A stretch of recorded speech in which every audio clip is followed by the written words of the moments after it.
Bueno, vamos a dar comienzo al Ateneo del día de hoy, 20 de agosto de 2020, del Servicio de Pediatría, que será sobre COVID y neonatología, COVID-19 y neonatología, presentado por la doctora Lautre, el doctor Urdiales, participación del Servicio de Neonatología, y los servicios de infectología y de control de infecciones, y ginecología y obstetricia. Así que adelante Agostina o Joaquín, el que quiera comenzar. Bien. Bueno, buenas tardes a todos. Bienvenidos al Ateneo Semanal de Pediatría. Como nos presentó el doctor Bósola, nosotros vamos a presentar COVID y neonatología a cargo de, quienes habla, Joaquín Urdiales y la otra, con la participación de los servicios de infectología, de ginecología, obstetricia e infectología. Bueno, en cuanto a este ateneo, nos planteamos algún par de objetivos. Sí, por favor, la siguiente diapositiva. En cuanto a los objetivos que nos planteamos, fue conocer la implicancia clínica y el manejo de los pacientes neonatales con diagnóstico de COVID, presentar la organización del servicio de neonatología del Hospital Británico en marco de la pandemia ocasionada por el COVID, y realizar la revisión biográfica acerca del tema en cuestión. Antes de comenzar a hablar sobre la organización del sistema del Hospital Británico, queremos hacer un breve marco teórico. Seguramente ya han tenido alguna clase, algún tenido sobre el coronavirus, pero solamente decirles que algo muy por arriba, que el coronavirus es una enfermedad infectocontagiosa que fue descubierta en Wuhan en enero del 2020, es cuando se conoció la nueva cepa, el SARS-CoV-2. En febrero de 2020 es cuando se le pone a la enfermedad, a la entidad causada por este virus, el nombre de COVID. Y en marzo de este año es cuando la OMS la declara como pandemia. En cuanto a las manifestaciones clínicas, como ustedes bien saben, puede ocasionar diferentes tipos de síntomas y signos: fiebre, tos, cefalea, odinofagia, vómitos, diarrea, mialgias, ageusia, anosmia, compromiso del estado general e insuficiencia respiratoria. En cuanto a la situación epidemiológica, nosotros, obviamente, el ateneo que queremos hacer y la situación, los datos que queremos presentar es de los pacientes neonatales, pero para eso lo primero que quisimos saber es cuáles son los datos que tenemos de los pacientes neonatales. Fuimos a leer, a buscar artículos o publicaciones, y la verdad que no hay mucho sobre los datos en pacientes neonatales. De hecho, fuimos después al Ministerio de Salud, a los documentos que van subiendo semanalmente, y estos siguientes gráficos son los que presentan que, sí, es verdad, ponen los casos confirmados y los casos fallecidos, pero los diferencia del grupo etario, y esa diferencia es de 0 a 9 años, no identificando los pacientes neonatales. Más allá de eso, podemos decir que en esos pacientes de 0 a 9 años es muy baja la tasa de letalidad, como se ve, del 0,07%. Pero sí tenemos, por suerte, nuestros propios datos, que vamos a ver en esta diapositiva. Por suerte tenemos estos datos de pacientes neonatales, que son del Hospital Británico, gracias al trabajo de infectología de nuestra compañera García Rapp, que tenemos un total de 15 muestras procesadas en nuestro hospital, y el motivo del cual fueron procesadas fueron: 2 fueron por madres COVID, que ahora les voy a desarrollar estas madres; 4 fueron por contacto positivo; 4 por reunión de consultorios externos; 2 fueron hiper-V, un TEC y otro un vómito; y 5 fueron prequirúrgicos. En cuanto les decía que hay 2 madres COVID positiva, una de ellas tuvo diagnóstico de COVID, que terminó desarrollando una neumonía, empeoró clínicamente, terminó con hipoxemia, desaturando, por lo cual se decidió realizar la cirugía en la cesárea, urgencia. El bebé nació prematuro, 34 semanas, con buen peso al nacer, un Apgar de 8,9, estuvo internado en asintomático, se le realizó el hisopado y fue negativo. Después, la otra madre COVID positivo que tenemos es una paciente asintomática que por el único motivo por el cual se hisopó fue que era una cesárea programada, porque el bebé tenía diagnóstico de cardiopatía congénita se realizó la cesárea, estuvo internado en TIP, el bebé, más que nada para el control de su patología, fue asintomático, se escapó y fue negativo. De estas 15 muestras que fueron procesadas, tenemos solamente un resultado positivo, que corresponde a un contacto estrecho, que el papá estaba con síntomas, en ese momento al bebé se lo hizo por protocolo, el bebé siempre estuvo asintomático, estuvo internado durante 10 días en sala de pediatría, se hicieron los estudios correspondientes al diagnóstico de COVID, que fue el laboratorio y placa, que fueron normales. Y después otro dato interesante que nos aportó el servicio de obstetricia, es que actualmente hay 12 gestaciones con diagnóstico de madres positivas, que va, después seguramente me corregirán, pero la menor tiene 12 semanas de gestación, y la mayor edad, 32 semanas de gestación.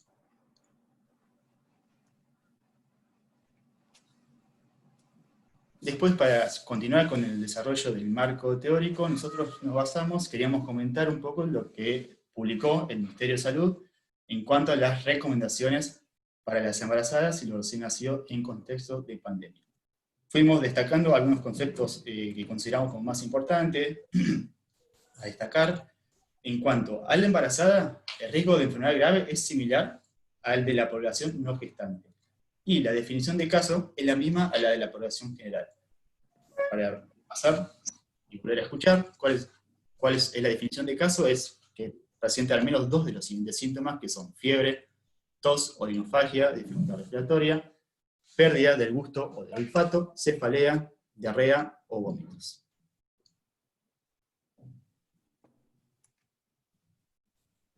Después, otro de los ítems que va desarrollando este documento que publicó el Ministerio de Salud es en cuanto al embarazo, que lo importante, lo que destaca acá, que los controles y el seguimiento de las embarazadas no deben tener interferencia en este contexto de pandemia. Tienen que tener todos sus controles como eran normalmente antes de esta pandemia. Sí hay que identificar, a ver si hay algún antecedente de riesgo ahí en la embarazada. Y lo que habla también, que nos parece importante, que se permitirá una persona como acompañante que no tenga factores de riesgo y no requiere que se haga el PCR para COVID. Después, en el gráfico que pusimos abajo, en cuanto a las embarazadas, es un artículo que publicó el Hospital San Juan de Dios de Barcelona, que en estos meses tuvieron un número de 874 embarazadas, de las cuales el 14%, o sea, de 125, tuvieron el diagnóstico de COVID. Pero lo más interesante que nos pareció de esto para comentar es que las que tenían el diagnóstico de COVID en el tercer trimestre presentaban más síntomas que aquellas que tenían el diagnóstico en el primer trimestre. Las del tercer trimestre tenían el 52% eran asintomáticas, y el resto, el 43%, tenía síntomas leves, un 4,5% tenía neumonía, a diferencia de la que tenía el diagnóstico en el primer trimestre, que el 70% eran asintomáticas. Después, continuando con el documento, pasamos al trabajo de parto y el modo de nacimiento. Lo que recomienda es el parto vaginal. La evidencia actual no muestra ningún beneficio de la cesárea en embarazadas con COVID, con diagnóstico de COVID. Obviamente que el modo de finalización del embarazo va a basarse en el criterio obstétrico de la salud materna. La sala de quirófano y de sala de parto debe contar con un sistema de ventilación de presión negativa. La madre debe utilizar un barbijo quirúrgico y debe limitarse al mínimo la presencia de personal de salud en sala de partos. En cuanto a la atención del recién nacido, de madre con diagnóstico o sospecha de COVID, en cuanto a nosotros y los neonatólogos, deberá siempre utilizarse los elementos de protección nivel 3. Debe realizarse un monitoreo respiratorio estricto del recién nacido. Se recomienda contacto piel a piel inmediato al nacer. Deberá haber una ligadura oportuna del cordón umbilical y no se recomienda el baño inmediato. Continuando en el tiempo del nacimiento, en cuanto a los usos de elementos de protección personal, el médico obstetra, el neonatólogo, enfermería deberán utilizar los elementos de protección nivel 3. El resto del personal que anda en la sala de partos y en el quirófano deberán usar el barbijo quirúrgico, el camisolín común. obviamente manteniendo una distancia de al menos 1 metro, y en caso necesario utilizar los elementos de protección recomendados para procedimientos quirúrgicos. En el gráfico al lado quisimos repasar un poco que los de nivel 3 son los que incluyen las gafas, la máscara facial, la protección ocular, el barbijo, el camisolín, guantes y bolsas cubre calzado. Luego, el momento de la recepción, quisimos comentarles este artículo que publicó la Sociedad Argentina de Pediatría en cuanto a las recomendaciones en la reanimación cardiopulmonar en contexto de pandemia. Lo que ellos concluyen es que van a seguir con las normas vigentes actualmente, pero con algunas modificaciones. ¿Cuáles son estas modificaciones? Las que pusimos acá al costado, a la izquierda, que es, se agrega el uso de los elementos de protección personal, limitar el número de personal, la sala a presión negativa, solo aspirar si es imprescindible. El paciente que requiera reanimación, se le va a administrar la ventilación a presión positiva con máscara, o tubo endotraqueal, el tubo en T, o bolsa autoinflable con reservorios cerrados y filtros HEPA. La vida aérea dificultosa deberá utilizar una máscara laringea, y en el dibujo del medio es un esquema muy esquemático que publicó la Sociedad de Pediatría, el Ministerio de Salud, es que, ahí como ven, está recién nacido, que según mi capurro, a simple vista de 37 semanas, creo yo. El operador primario es el médico con mayor experiencia, después está el operador secundario, que puede ser otro médico o una enfermera, y el tercer personal, o tercer operador, deberá estar por fuera de la sala de partos en caso de auxilio.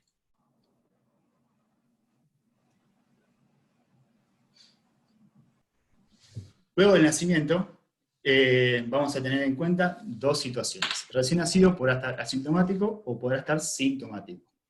En caso que se encuentre asintomático, la internación podrá ser conjunta junto con la madre, siempre y cuando sean ambos asintomáticos. La madre utilizará el barbijo quirúrgico, el lavado de manos, siempre respetando los pasos de la OMS.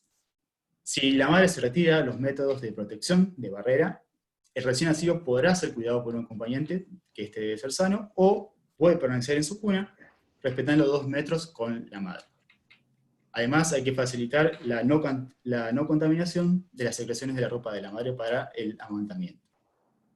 Después puede haber una situación en que la madre tenga miedo de contagiarle, de pasarle el virus a su bebé, y esa sería una separación temporal, y en ese caso se internarán por separado la madre, y el recién nacido irá a neonatología. Puede ser que también haya un cuidador que lo pueda cuidar, que este deberá ser sano.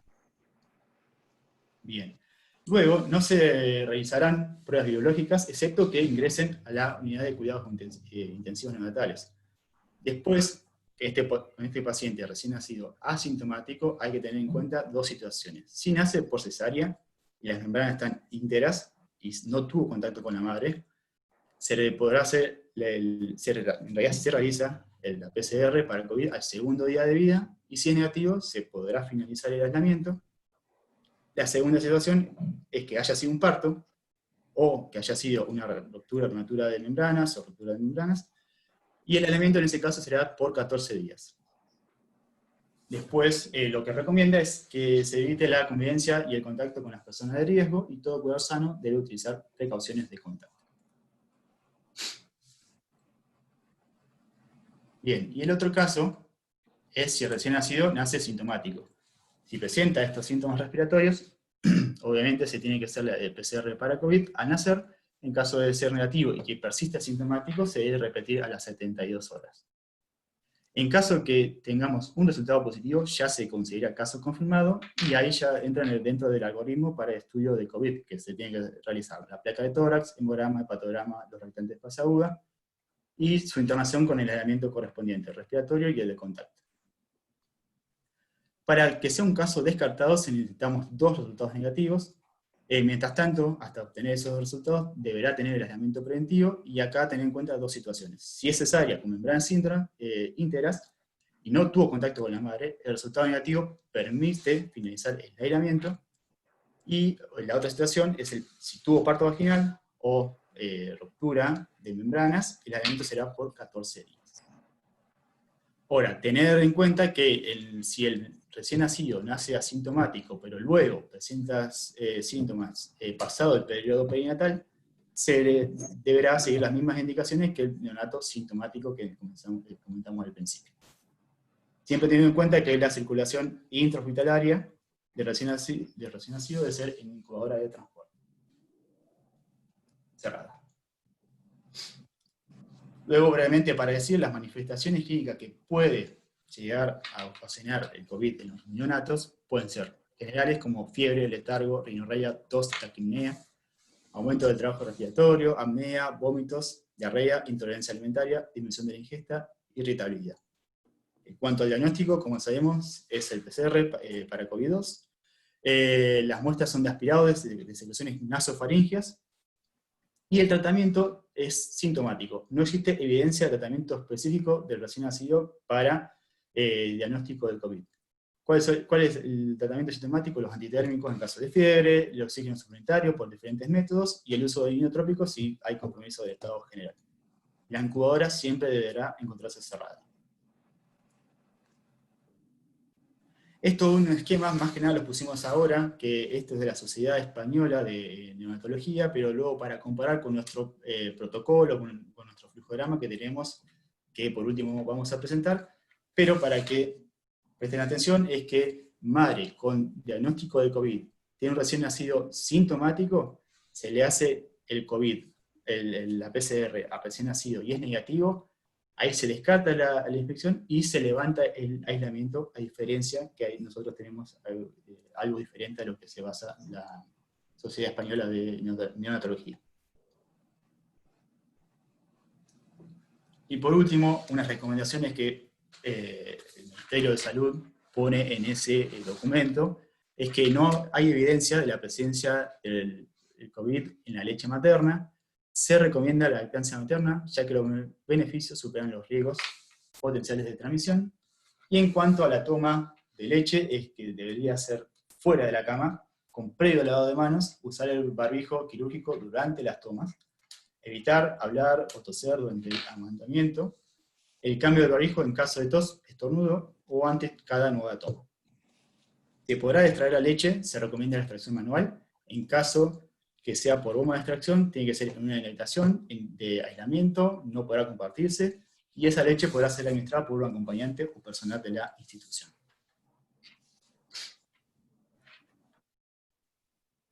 Estos son unos flyers que más o menos dicen lo mismo que acabamos de decir, que lo publicó la Organización Panamericana de Salud, es que habla que las mujeres con COVID puedan amamantar, si lo desean, teniendo en cuenta siempre la higiene, usar la mascarilla, el lavado de manos, limpiar y desinfectar diariamente las superficies, y es un mensaje que le da a las embarazadas de que el contacto cercano y la lactancia materna temprana y exclusiva ayudan al bebé a crecer. Una mujer con COVID debe recibir el apoyo para amamantar, tener en brazos de recién nacido, el contacto con la piel y compartir la habitación con su bebé. Luego de este breve marco teórico que quisimos expresar, vamos a hacer una revisión bibliográfica y luego vamos a presentar el flujograma, protocolo que nosotros tenemos adaptado a nuestro hospital. Bueno, este es un artículo sobre transmisión transplacentaria de SARS-CoV-2 secundaria a una infección materna. Es un case report publicado en julio del 2020 que trata sobre una madre COVID positiva de 23 años, gestas 1 para 0 de edad gestacional de 35 semanas, que presenta 48 horas previas a la internación, tos y fiebre, por lo cual se realiza el hisopado nasofaríngeo y vaginal, y se toman muestras de sangre que son positivas para SARS-CoV-2. A las 72 horas, por taquicardia fetal, se realiza la cesárea con membranas íntegras, obteniendo un resultado positivo para SARS-CoV-2 en líquido amniótico. El neonato es un recién nacido de pretérmino de 35 semanas, con peso adecuado para la edad gestacional, que tuvo un APGAR de 4, que requirió reanimación e ingreso a unidad de cuidados intensivos neonatales. Al tercer día de vida, comienza con irritabilidad, regular alimentación, hipertonicidad y opistótonos como manifestaciones clínicas neurológicas, por lo cual se realiza el PCR de COVID en sangre, de lavado broncoalveolar y hisopados nasofaringeos y rectales que son positivos. Se toma la muestra de líquido cefalorraquídeo, que es negativa, y se realiza un hemocultivos y laboratorios que son negativos y laboratorios normales, descartando a su vez enfermedad metabólica. Por presentar manifestación clínica neurológica se realiza una ecografía cerebral y electroencefalograma, que son normales, mejorando lentamente en los 3 días siguientes la clínica neurológica. A los 11 días de vida se realiza una resonancia cerebral que evidencia glosis bilateral de sustancia blanca a predominio izquierdo, como se puede ver, y con mejoría clínica a los 18 días de vida se le otorga el egreso hospitalario. A los 2 meses de vida se realiza un control clínico presentando franca mejoría clínica y reducción de la lesión de sustancia blanca en la resonancia magnética, con hipertonía mejorada y motricidad normal. Mediante este artículo se demostró la transmisión transplacentaria del SARS-CoV-2 en un recién nacido de una madre infectada en el último trimestre, y el cual presenta un compromiso neurológico, como nombré previamente. Se produce, según los estudios que se realizaron, se evidencia cómo se produce la viremia materna, se evidencia la infección placentaria mediante inmunohistoquímica, presentando signos a su vez de inflamación, compatible con la enfermedad multisistémica que puede generar COVID, y la viremia neonatal después de la infección placentaria. Por lo tanto, con PCR positivo de tejido placentario y de sangre, tanto maternas como neonatales, se demuestra que la transmisión se produjo a través de la placenta y posiblemente en las últimas semanas de gestación. Este otro artículo es un artículo sobre 54 embarazadas, que tuvieron COVID en el embarazo, que fue confirmado o sospechoso, o sea, 38 confirmadas y 16 sospechosas que tuvieron distintas evoluciones de su enfermedad por parte de las madres. De las 54 embarazadas, 32 continuaron con los embarazos, una tuvo la pérdida del embarazo, y los que fueron a parto, la mayoría fueron vaginales, con una edad gestacional generalmente por debajo de las 37 semanas. Se vio de todos modos que en estos neonatos no hubo infección transplacentaria por COVID.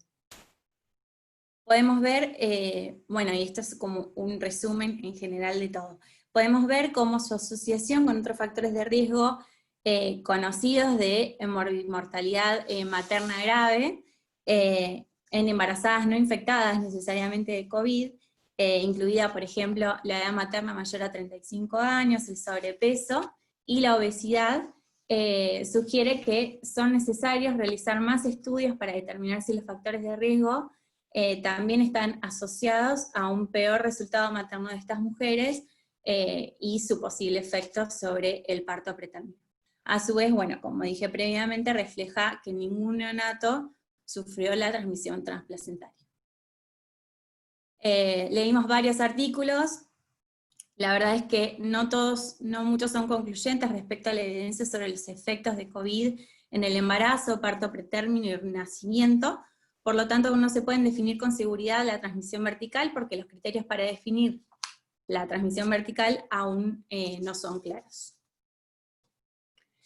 Leímos varios artículos, el siguiente artículo, claro, leímos varios artículos, pero este siguiente es el más representativo de los casos de embarazos, que es un outcome materno perinatal, que incluye un review de 18 artículos de diciembre del 2019 a enero del 2020 sobre 108 embarazadas de entre 29 y 32 años con COVID positivo confirmado por PCR, que comenzaron al tercer trimestre del embarazo con fiebre y tos, presentando en el laboratorio linfocitopenia y PCR elevada, dentro de las cuales 91% se realizó la cesárea, y 3 madres estuvieron en unidad de cuidados intensivos sin ninguna muerte materna, produciéndose una muerte neonatal y una muerte intrauterina.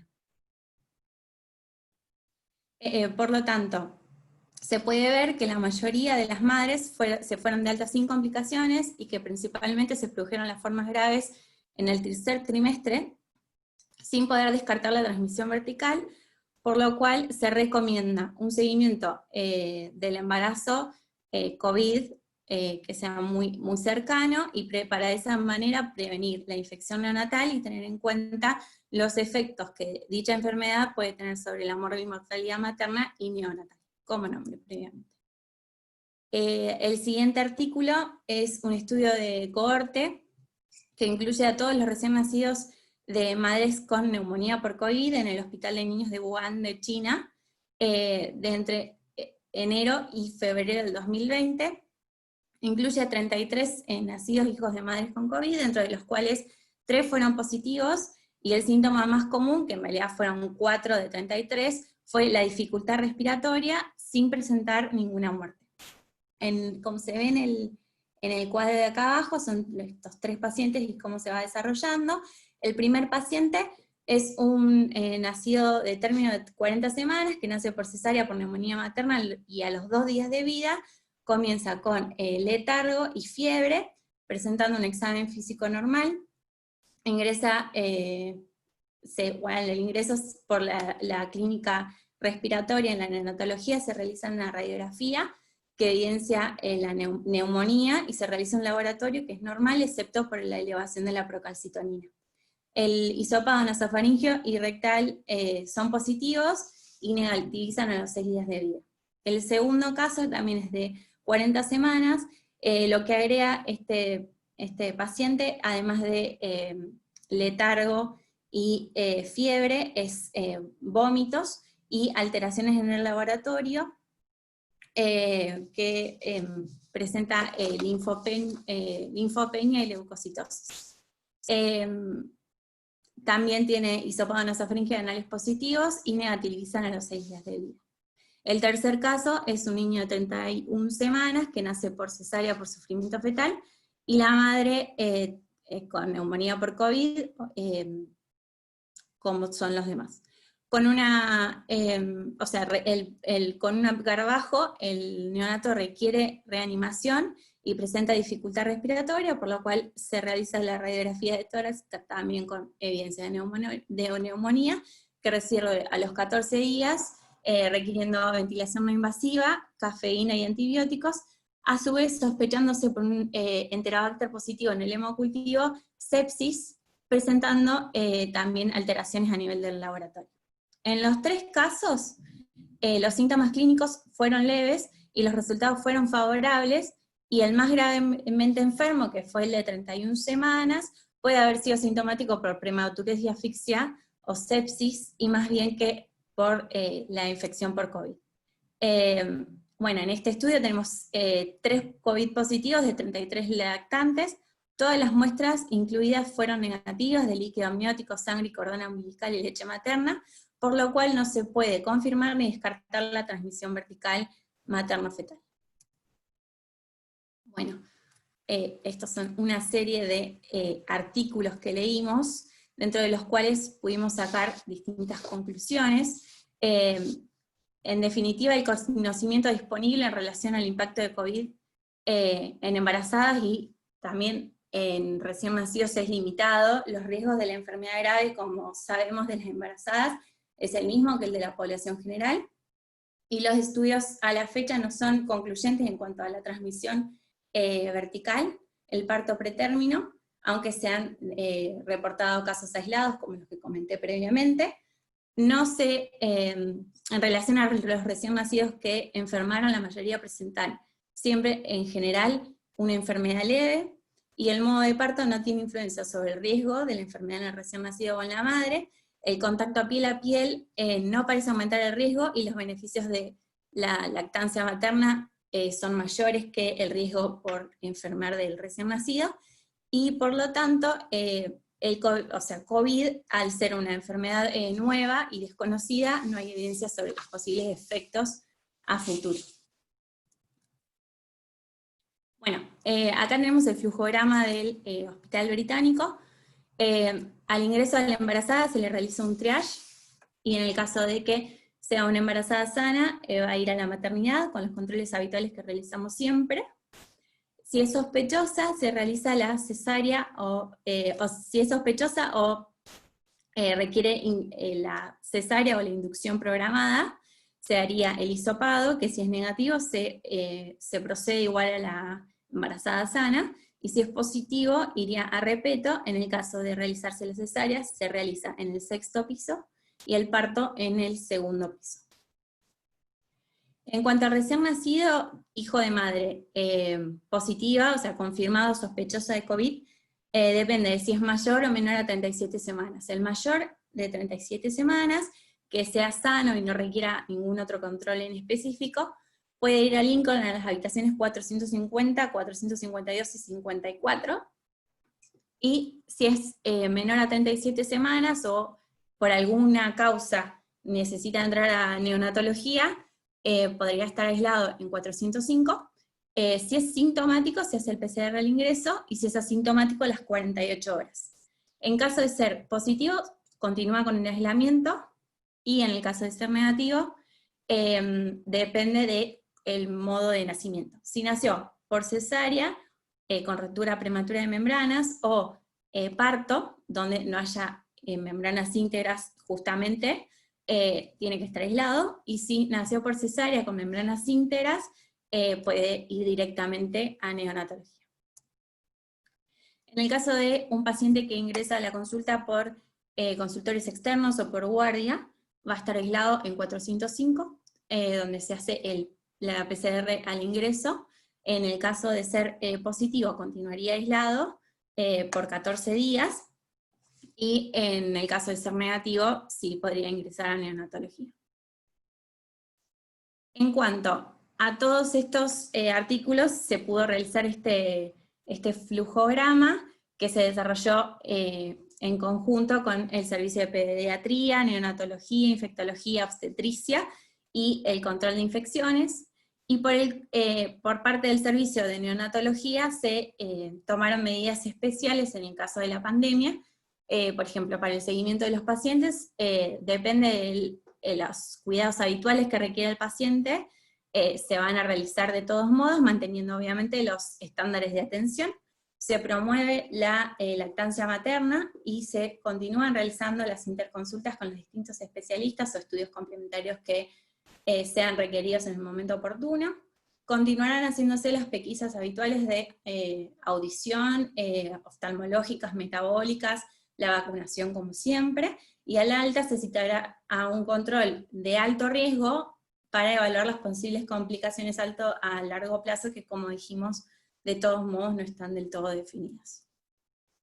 Otras medidas implementadas es, bueno, respecto al número de camas, que disminuyó a 8 para poder mantener la distancia de 2 metros con el aislamiento correcto entre cada incubadora, y se cerró en cuanto a las visitas la sala de padres,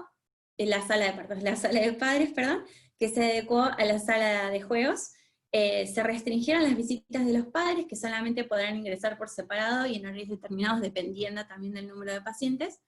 Se permite el ingreso de un cuidador que sea sano, en el caso de que los padres no puedan ingresar a la unidad de cuidados intensivos neonatales, una vez finalizado el aislamiento del niño, y se suspendieron las visitas de los hermanos y los abuelos.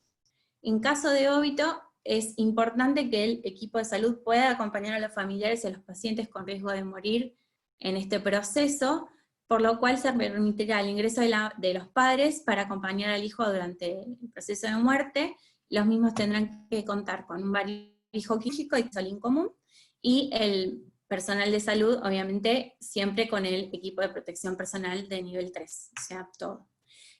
Hay que permitir el acompañamiento familiar por medio de la videollamada, y que puedan obtener recuerdos del hijo que está falleciendo, y también poder cumplir con los ritos religiosos de los familiares según las creencias. Esta es la bibliografía que utilizamos para el Ateneo, y muchas gracias.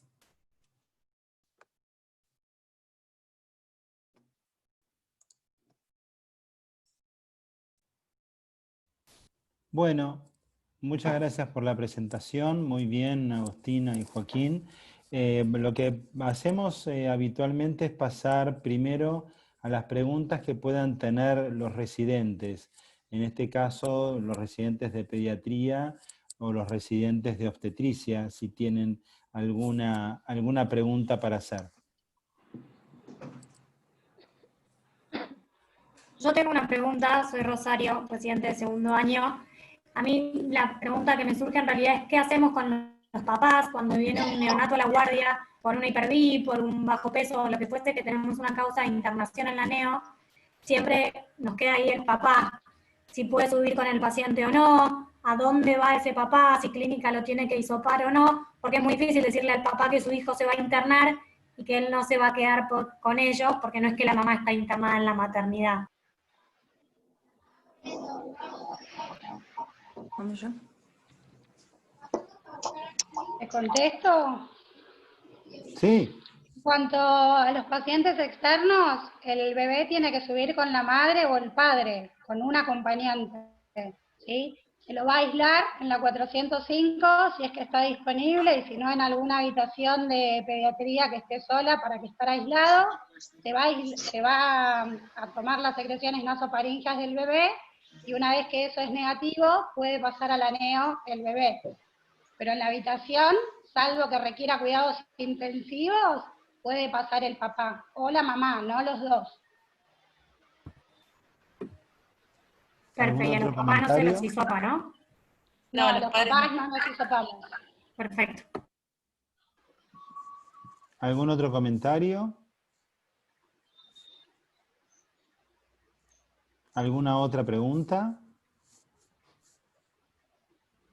De parte de la Quiero hacer un residencia. comentario, perdón, Comentario, que es bueno. importante el tema de los ingresos tanto de guardia y por consultorio, que tengan en cuenta esto de que ahora todos los pacientes hisopan más que nada por el horario, porque como los hisopados entran hasta cierta hora, lo ideal dentro de lo posible cuando estén cerca de ese horario es acelerar la internación para poder tener el resultado de esa PCR el mismo día, para no tener aislado a la madre y al bebé en la habitación todo el tiempo. Entonces, cuando tengan una hiperbilirrubinemia o algún chico que por alguna otra razón, vómitos o lo que sea, lo están viendo en consultorio, recuerden que si es antes de las 2 de la tarde, están en ese horario, para nosotros es mejor si aceleramos la internación para poder tener el resultado ese mismo día de la PCR, si no ya queda para el otro día. Para que todos manejemos lo mismo. Ok. ¿Algún otro comentario, alguna pregunta? Yo tengo una pregunta. Soy Josefina, residente de tercer año. En caso que en la recepción necesitemos ventilar o dar presión positiva a un paciente, seguimos utilizando el Neopaf porque nos pasa en la guardia que cuando, en caso que lo tengamos que utilizar, tenemos que ponerle un filtro al AMBU para disminuir la aerosolización. En caso de la recepción que necesitemos eso, seguimos usando el Neopaf común y corriente y no colocamos ningún filtro. En los casos que sean con sospecha de que estés atendiendo un bebé por sospecha de COVID, de la madre con sospecha o positiva, sí, se usan filtros también, José, es lo mismo. Probablemente en ese parto igual va a estar el neonatólogo. Sí. Pero sí, se usa filtro. Bien, gracias.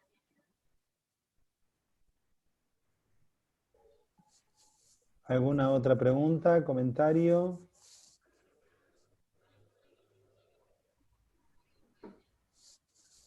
No, bueno, a mí me gustaría felicitar a Joaquín y a Agostina y a Mariana, que fue la persona que supervisó todo esto, porque en realidad hacer un Ateneo sobre escasa evidencia o no evidencia es difícil.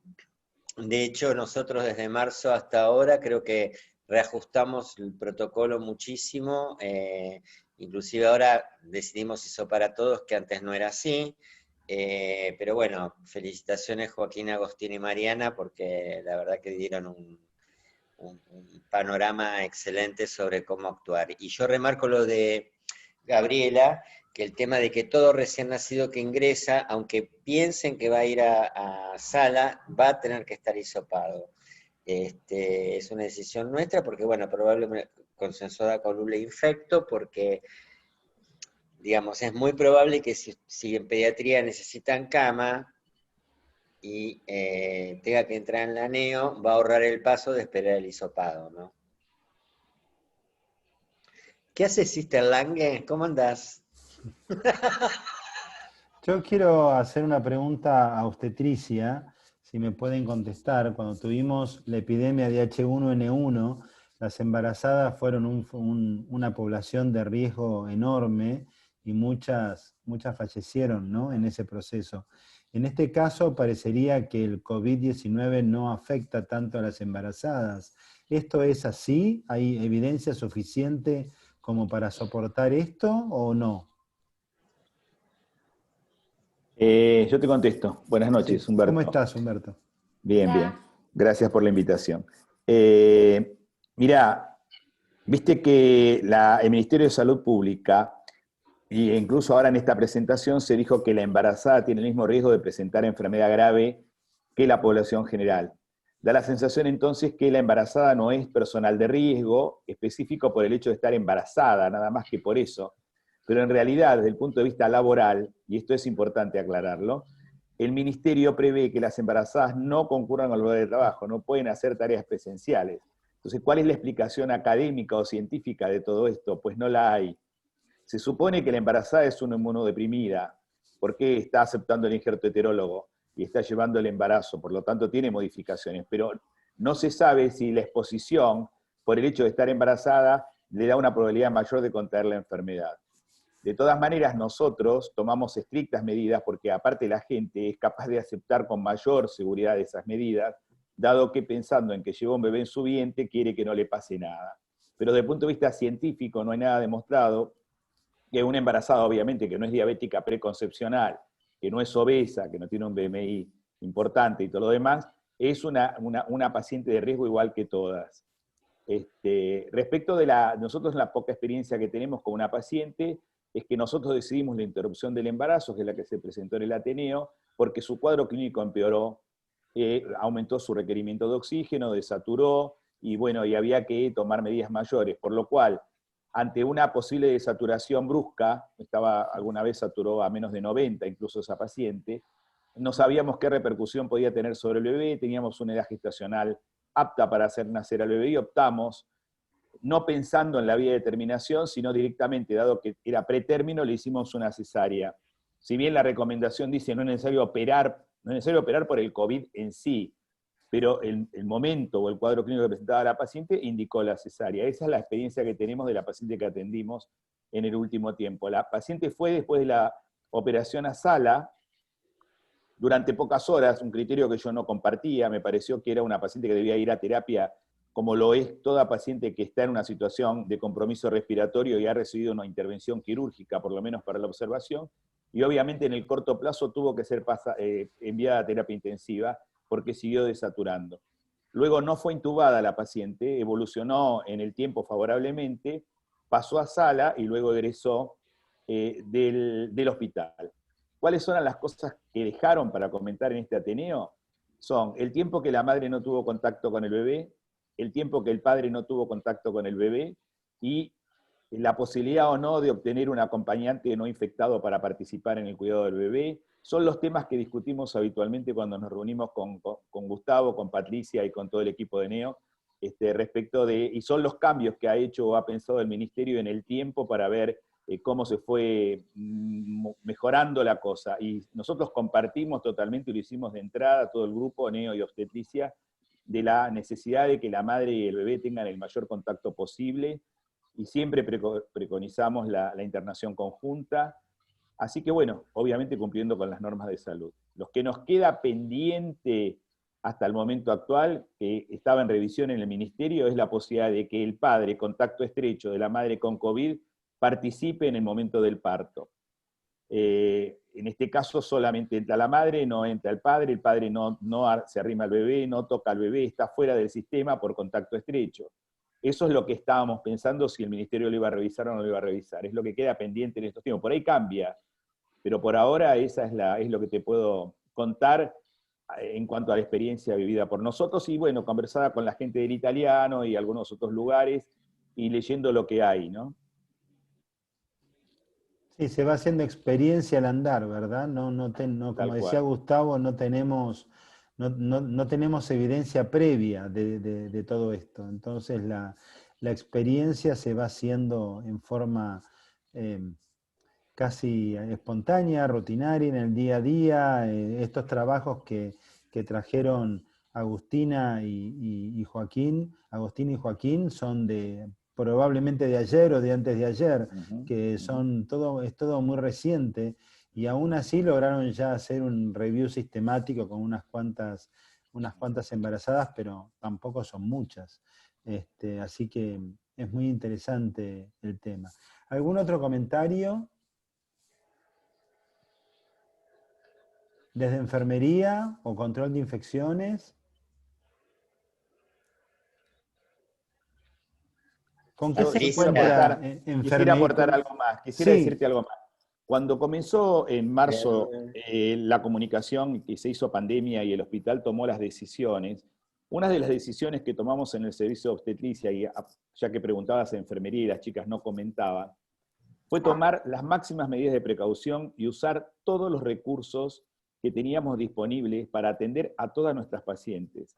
Nosotros necesitábamos un piso de maternidad verde, e hicimos todo lo que pudimos para que el piso se mantuviera verde, que nuestra gente se infectara lo menos posible, que nosotros nos infectáramos lo menos posible, por lo tanto hicimos las distribuciones.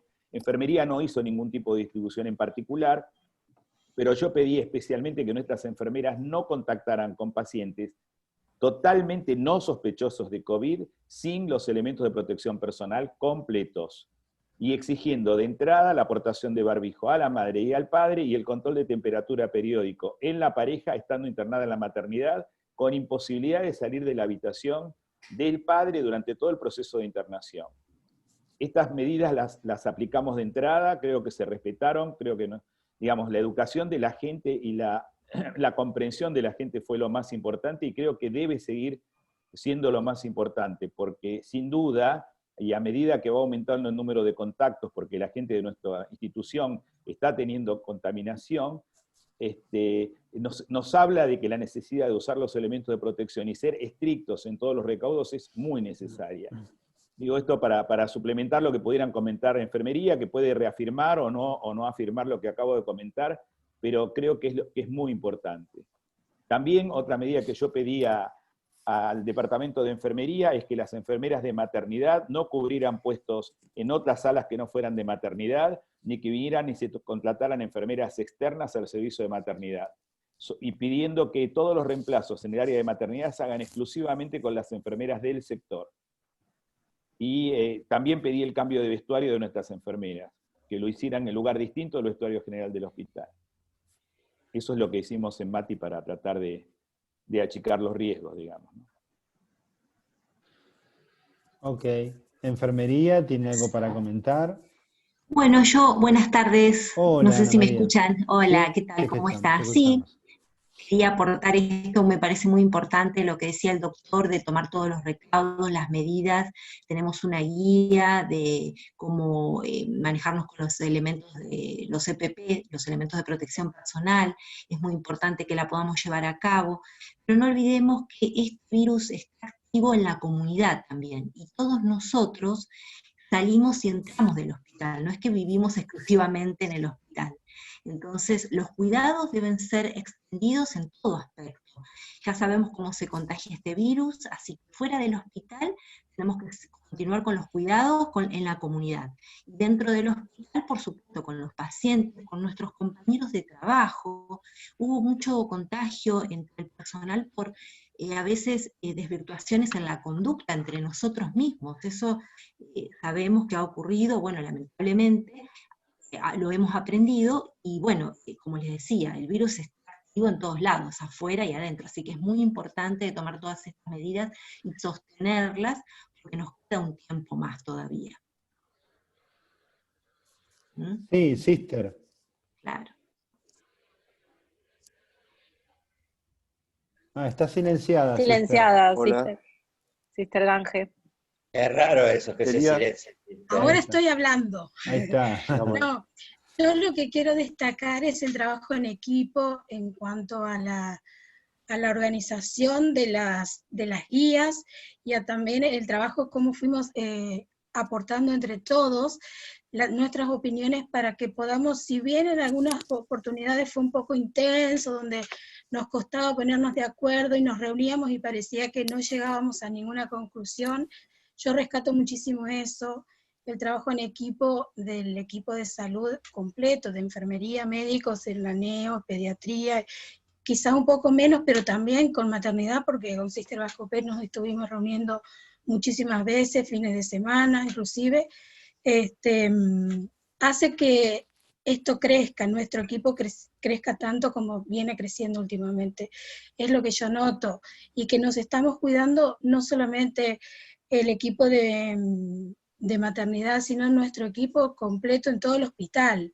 Ahora como ustedes ya saben, estoy trabajando en otro sector que es en Repeto, y yo veo como todos, no solamente es un sector, somos todos iguales, como dijo la licenciada Frávega, Ana, es que este virus está en la comunidad y nos tenemos que estar cuidando permanentemente, todos, de todo, en todo momento. Gracias. Me gustaría hacer una pregunta. ¿Sí? Sí, a mí no me queda claro, pero no me queda claro con mis pacientes, y menos en estos casos que, por ejemplo, una madre embarazada con COVID. Entiendo todas las medidas de protección para nosotros, para el personal que trabaja y para evitar la diseminación. Ahora, ese padre de una madre que es COVID positivo, ¿cómo lo tomo para una enfermedad que es tan altamente contagiosa? ¿Como que lo tuvo? ¿Como que ya lo está teniendo? ¿Como que lo va a tener? ¿O no es tan contagioso? Es decir, a veces se le impone a la familia, y lo veo con mis pacientes, una serie de aislamientos y de restricciones a gente que hasta el día anterior estuvo en contacto estrecho, y hay un miembro que tiene COVID positivo, y entonces uno se pregunta, bueno, ¿qué sentido tiene para ese grupo familiar medidas como de tabicamiento, de aislamiento? Pero lo pregunto desde que lo veo y desde la ignorancia, no me En tenía realidad, claro. ¿Puedo contestar? En realidad se lo considera, no sé, Pato, bueno, no sé, corregime, como contacto estrecho, no hay que hisoparlo y en realidad se tiene que aislar el tiempo que bueno, actualmente son 14 días el aislamiento, pero no se hisoparía si no tiene síntomas. ¿Es así, Pato? Es así, y Tommy, el aislamiento es por ahora lo que decía Humberto, o sea que por ahora no se considera, pero sobre todo es por el hospital, o sea, por el lugar de la institución de salud. En la casa, ese papá va a ser igual que el bebé es un binomio con la madre, el bebé es un contacto estrecho de la mamá, aunque no tenga síntomas, ¿sí? O sea, se lo considera que es probable positivo, no se lo hisopa, se va con la mamá. Y el papá también está en esa familia. Así que están todos aislados, ¿sí? O sea, no se los hisopa. El hecho del tabicamiento y todo esto me parece más, pero si hasta ese momento estuvo con la mamá, ese contacto estrecho de la mamá, lo que no puede es ingresar a las instituciones de salud por el riesgo de mayor contagio al resto de la institución. Esto por ahora es así. Nosotros con Humberto, la verdad que Gustavo, con las chicas, todos estamos... también tuvimos una reunión con infectología, Roxana, Ana María, todos para ver si se podía hacer algún tipo de protocolo en el hospital, ¿viste?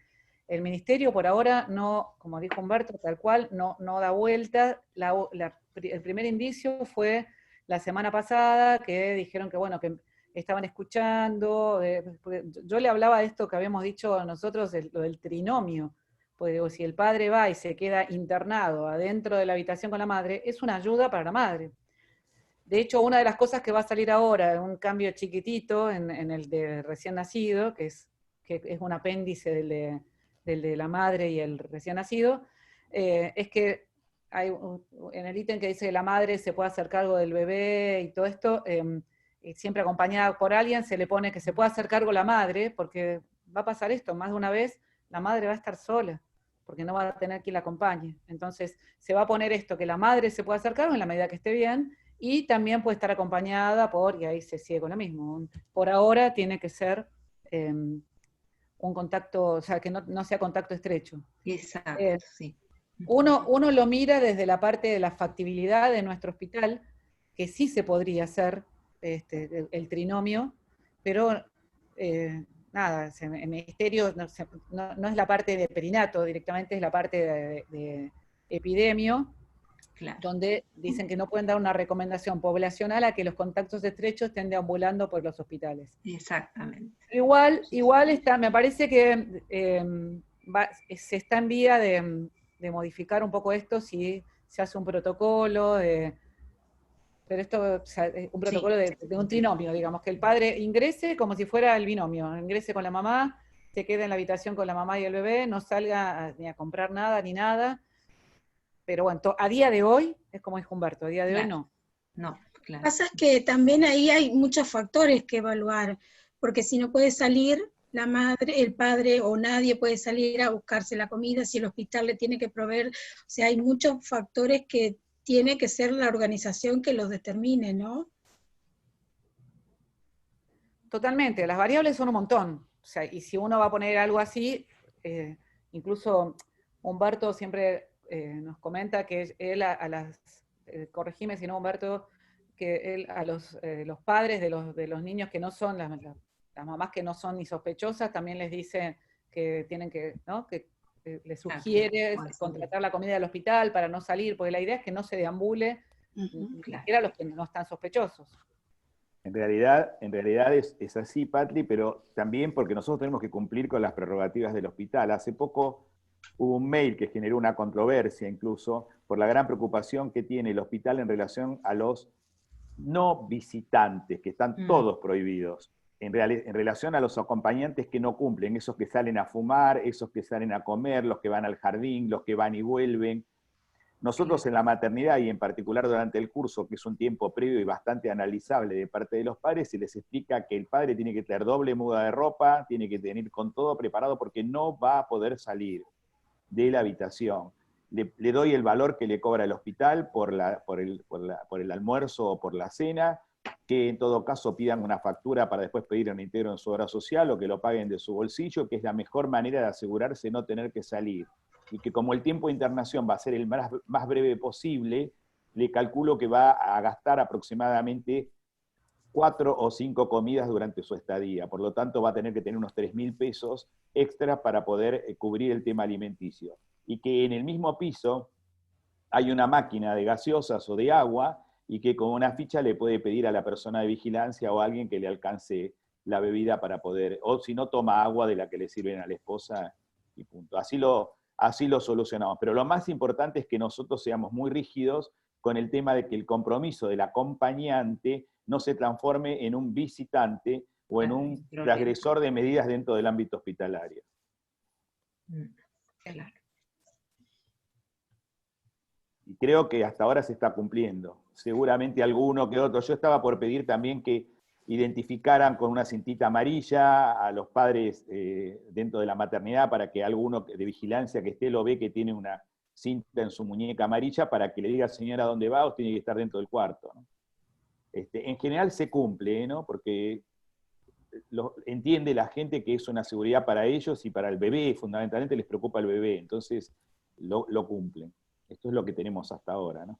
Por eso, si el ministerio autorizase el ingreso del padre, el padre estaría COVID, con la madre COVID, todo el tiempo con el sistema COVID, con el cuidado COVID, en Lincoln, sin salir, y se iría de alta con COVID o con la madre COVID y con su chico.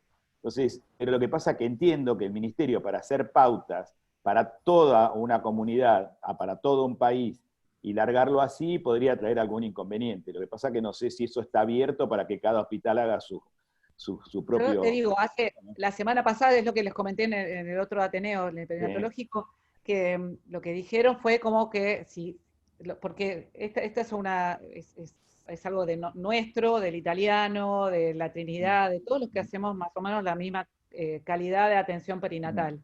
Y que tenemos habitaciones privadas para las madres. Entonces, nada, esto fue en una de las tantas reuniones que hubo con la gente de Epidemio, y ellos lo que dicen, que por ahora, o sea, hasta ahora eran súper rígidos que no, y fue la última vez, eso es lo que yo les comenté la semana pasada, que dijeron que bueno, que no pueden dar una recomendación poblacional, pero que bueno, que lo están viendo y que para esto cada lugar tendría que tener un protocolo de decir, bueno, el padre ingresa con la madre y va con la madre, va pegado a la madre, va Claro. el trinomio, van los tres pegados, entran a la habitación y salen de la habitación los tres juntos.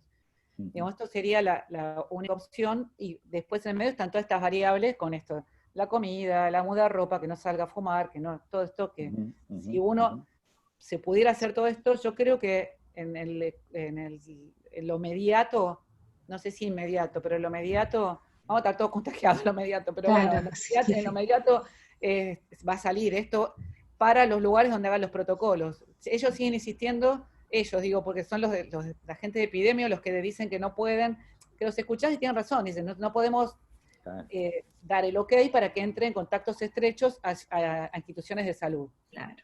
Pero bueno, si viene así, como un trinomio, viene, se pega a la madre, y con todos los recaudos igual que la madre, y se queda con el bebé, esto sería lo que están reviendo.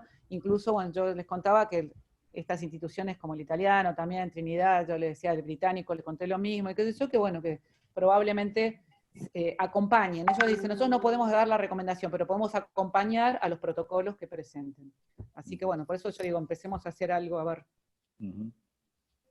Claro, bien organizado. Bueno. Lucila, ¿algún comentario? No, estaba escuchando atentamente y coincido con todo lo que dicen. Creo que lo bueno de un Ateneo así es que muestra el monumental trabajo interdisciplinario que hemos hecho para lograr llegar a estos protocolos de seguridad, y la verdad que trabajamos muchísimo desde todo punto de vista, digamos, ¿no? Como mencionaron todas las áreas, obstetricia junto con nosotros, con enfermería, neo, pero también espacio, redistribución, rediseño de habitaciones, muchísimo trabajo hecho que creo que, bueno, que nos ha estado yendo hasta ahora bien, y que espero que podamos seguir adelante adaptándonos permanentemente a los cambios que hace el Ministerio y a lo que nosotros pensamos que da mejor calidad de atención a los pacientes. En cuanto a lo que dicen del trinomio, es interesante, creo que tenemos todavía muchos desafíos desde el punto de vista institucional para poder lograrlo. Porque va más allá de la comida, digamos, ¿no? Meter a un trinomio que no salga nadie y que no se camine los pasillos en pacientes COVID positivos sigue siendo en el hospital un desafío grande al día de hoy. Nos pasa con los pacientes internados, el cambio a veces de algún cuidador en internaciones más prolongadas se vuelve más difícil. Cuando uno sabe que son 2 días, quizás es más fácil. Cuando uno está hablando de internaciones más prolongadas, me parece que se podría volver más complicado. Pero bueno, lo felicito y creo que esta es la forma de trabajar. Así que, doctor Velázquez, un placer trabajar en equipo, a Neo y a todos. Creo que hemos hecho las cosas bien. No sé qué opina usted, doctor. Pero... No, yo, sabés, Lucila, hemos hablado muchas veces de esto, hemos ido a dirección juntos, y bueno, obviamente que nosotros solo expresamos palabras, porque los que trabajan y que ponen el cuerpo todo el día es toda la gente, todo el grupo, todo. Entonces, bueno, concientizar por ahí es nuestra misión, ¿no? Ser insistente, ser perseverante, ocuparse, llamar todo el tiempo, preguntar, acceder a las necesidades y hacer de intermediario a los pedidos, aunque la verdad que debo agradecer a la institución Hospital Británico, porque desde el día 1 nos ha dado todos los elementos de protección que han sido posibles y recomendados. Esto es un reconocimiento que en algún momento va a haber que hacer, no sé, o un gran aplauso para la institución, porque la verdad que no podemos decir que nosotros no tengamos los elementos para protegernos. Después es nuestra responsabilidad y nuestra educación lo que hace que los usemos, ¿no? Claro. Así es. Bueno, muchas gracias por haber participado. Lo que les pedimos es que completen la encuesta, que ahí les estábamos pasando el link. Es una encuesta muy sencilla, muy rápida. Y no olvidar que el jueves de la semana que viene es a las 4:30 de la tarde nuestro Ateneo de Pediatría. Agradecemos mucho la presencia de obstetricia, de enfermería, de control de infecciones, de todos los que están participando en este laberinto que es el COVID-19 en este año, que nos ha detenido prácticamente en todo el resto de nuestras actividades y ha dominado prácticamente toda nuestra actividad profesional y social. Así que bueno, los esperamos para el jueves de la semana que viene. Un gran saludo a todos y nos vemos. Gracias por Gracias, muy linda presentación, muchas gracias. Chao. Chao.